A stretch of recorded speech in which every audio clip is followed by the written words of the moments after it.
వందనం చెల్లిస్తున్నాం.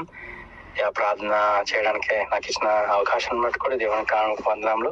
సంఘాలందరికీ కూడా వందనాలు చెల్లిస్తున్నాం.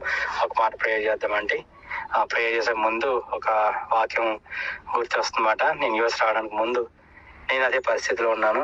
నా దగ్గర డబ్బులు ఏం లేవు. చూస్తే నేను జాబ్ కోసం చూస్తూ ఉన్నాను. బట్ ఒక దేవుడు నాతో మాట్లాడింది, నువ్వు పనుకు పూనుకొనుము, నేను నీకు తోడై ఉన్నానని వాగ్దానం పెట్టి దేవుడు నన్ను నడిపించాడు. నేను సంవత్సరం ఉండి వెళ్ళిపోదాము అనుకున్నామని, మరి 10.5 ఏళ్ళు అయిపోయింది యూఎస్కి వచ్చి.